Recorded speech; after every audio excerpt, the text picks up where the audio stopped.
Hello viewers, আসসালামু আলাইকুম।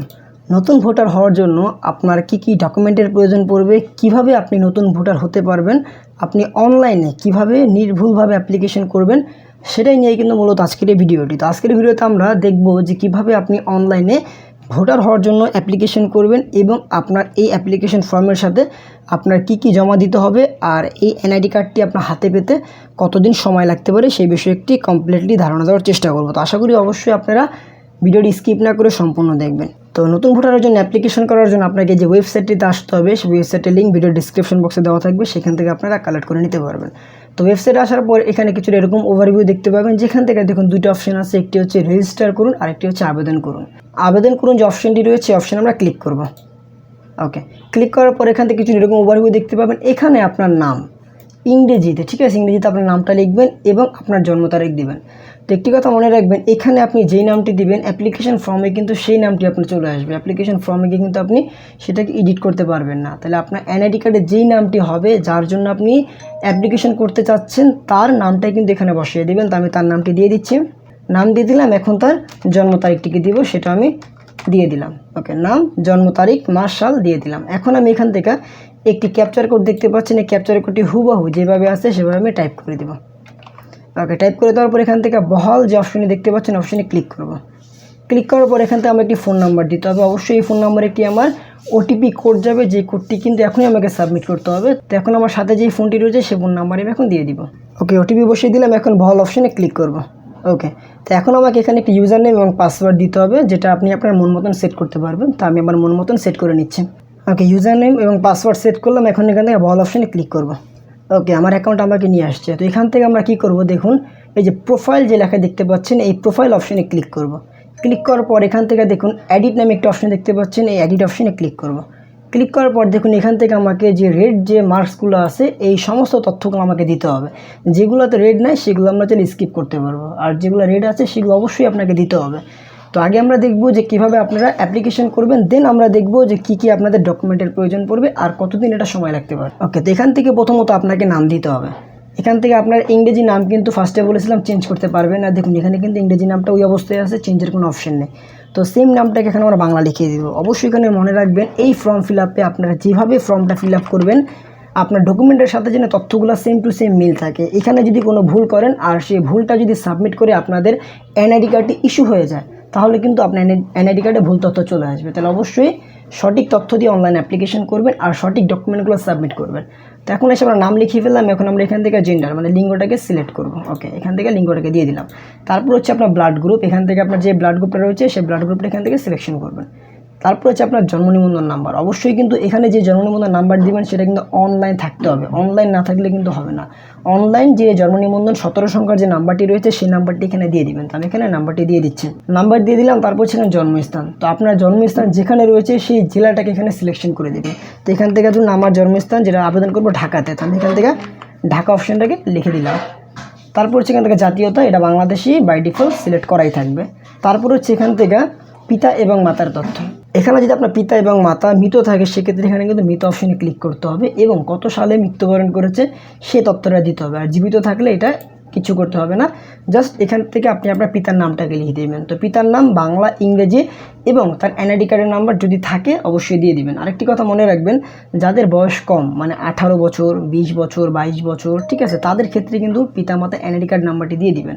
আর যাদের বয়স বেশি 40, 45 এখনও ভোটার হননি, তাদের পিতামাতার এনআইডি কার্ডের নাম্বার না দিলে হবে, কিন্তু যাদের বয়স কম তাদের কিন্তু অবশ্যই দিয়ে দিবেন। ওকে, দেখেন আমরা পিতার নামটি লিখে ফেলছি। প্রথমে আমরা বাংলায় লিখব, তারপর সেম নামটা আমরা এখান থেকে ইংলিশে লিখে দিব। তারপর হচ্ছে তার এনআইডি কার্ডের নাম্বারটি আমরা দিয়ে দিব। নাম্বার দিলাম। এখন মায়ের তথ্যটাকে দিব। তো এখানে প্রথমত আমরা মায়ের নাম বাংলায় লিখব, তারপর হচ্ছে সেম নামটাকে আমরা ইংরেজিতে লিখে দিব। তারপর হচ্ছে আপনার মায়ের এনআইডি কার্ডের নাম্বারটাকে আমরা দিয়ে দিব। তারপর হচ্ছে ভাই বোন, যদি আপনার কোনো ভাই বোনের তথ্য দিতে চান, এখান থেকে ভাই বা বোন যার তথ্য দিবেন তার নাম লিখবেন, তার এনআইডি কার্ডের নাম্বারটি দিয়ে দিবেন। তারপর হচ্ছে আপনার বৈবাহিক অবস্থা। আপনি যদি বিবাহিত হয়ে থাকেন, এখান থেকে বিবাহিত অপশনে ক্লিক করবেন, অবিবাহিত থাকলে অবিবাহিত। এছাড়া বিধবা বা আপনার বিবাহ বিচ্ছেদ হয়ে থাকলে এখান থেকে 4টা অপশন আছে, যেটা আপনার আছে সেটা আপনি ক্লিক করে দিবেন। তো এখান থেকে আমি অবিবাহিত অপশনে ক্লিক করে দিলাম। আর যদি এখান থেকে আপনি বিবাহিত অপশনে ক্লিক করেন, তাহলে কিন্তু অবশ্যই কিন্তু আপনার স্বামী বা স্ত্রী তার নাম দিতে হবে, তার এনআইডি কার্ডের নাম্বার দিতে হবে। ওকে, তো আমরা এখান থেকে অবিবাহিত অপশনে ক্লিক করলাম। ক্লিক করার পরে এই ঘরে আর কোনো কাজ নেই। এখন আমরা চলে যাব নেক্সট অপশনে। ওকে, তো অন্যান্য অপশনে আসার পর দেখুন এখান থেকে আপনার শিক্ষাগত যোগ্যতা, আপনি কতটুকু পড়াশোনা করেছেন সেই তথ্য এখানে দিয়ে দিবেন। তো এখান থেকে যদি কেউ পড়াশোনা না করে থাকেন, এখান থেকে নিরক্ষর একটা অপশন আছে, নিরক্ষর অপশনে ক্লিক করতে পারেন। এছাড়া যে যতটুকু পড়াশোনা করেছেন সেই অনুযায়ী সেই অপশনটাকে ক্লিক করে দেবেন। ওকে, তো আমি হচ্ছে উচ্চ মাধ্যমিক দিয়ে দিলাম। তারপর হচ্ছে পেশা, এখান থেকে আপনি কী করেন সেই পেশাটা এখানে দিয়ে দিবেন। তো এখান থেকে আমি ছাত্রী অপশনে ক্লিক করে দিলাম। তারপর হচ্ছে এখান থেকে অসমর্থকতা, যদি কারো কোনো প্রতিবন্ধী থাকে, মানে কোনো রকম প্রতিবন্ধকতা থাকে, সেক্ষেত্রে এখানে ক্লিক করতে পারেন, না থাকলে এভাবে রেখে দেবেন। তারপর হচ্ছে tin number, driving licence number, passport number, যদি এগুলো থাকে দিয়ে দিবেন, না থাকলে স্কিপ করতে হবে, সমস্যা নেই। একদম লাস্টে আসছে ধর্ম, এখান থেকে আপনি আপনার ধর্মটাকে সিলেক্ট করে দেবেন। দেওয়ার পর এখান থেকে কোনো কিছু করার দরকার নেই, সরাসরি চলে যাবেন ঠিকানা, মানে পরবর্তী অপশনে। ওকে, ঠিকানা আসার পর এখান থেকে অবস্থানরত দেশের নাম, এখানে অবশ্যই এই যে বাংলাদেশ অপশনে ক্লিক করে দেবেন যদি বাংলাদেশ থেকে আপনি ভোটার হতে চান। ওকে, বাংলাদেশ অপশনে ক্লিক করে দিলাম। তারপর হচ্ছে এছাড়া যদি অনেকে আছে দেশের বাইরে থেকে কিন্তু ভোটার হতে চায়, তারাও কিন্তু আবেদন করতে পারবে। যে দেশে বর্তমান অবস্থান করতেছে সেই দেশটা এখানে ক্লিক করে দেবে। তো আমি বাংলাদেশ থেকেই ভোটার হচ্ছি, বাংলাদেশে থাকা হচ্ছে, সেই জন্য বাংলাদেশ অপশনে ক্লিক করে দিলাম। তারপর দেখুন এখান থেকে আপনি কোন ঠিকানায় ভোটার হবেন, বর্তমান ঠিকানা নাকি স্থায়ী ঠিকানা। তো এখান থেকে যারা যোন ঠিকানায় ভোটার হতে চান সেই ঠিকানা উল্লেখ করে দেবেন। যেমন দেখুন অনেক এখানে সাপোজ ঢাকায় অস্থায়ীভাবে থাকতে পারে, বাট স্থায়ী ঠিকানা তাদের গ্রামে। সেক্ষেত্রে যদি ঢাকাতেই ভোটার হতে চান, এক্ষেত্রে বর্তমান অপশনে ক্লিক করবেন। এই বর্তমান ঠিকানা যে অফিসটা দিবেন সেই ঠিকানার বরাবরই আপনাকে ভোটার হতে হবে। আর যদি স্থায়ী ঠিকানা অপশনে ক্লিক করেন, তাহলে স্থায়ী ঠিকানার যে অফিসটা রয়েছে সেখানে আপনাকে ভোটার হতে হবে। ওকে, তো আমরা ধরুন আপনার বর্তমান ঠিকানায় ভোটার হবো, এই জন্য আমরা বর্তমান অপশনে ক্লিক করে দিলাম। দেওয়ার পর এখান থেকে প্রথমত কী চেয়েছে, বিভাগ। তো আমরা এখান থেকে বিভাগটাকে সেট করলাম। তারপর হচ্ছে জেলাটাকে আমরা দিয়ে দিলাম ঢাকা বিভাগ, ঢাকা জেলা।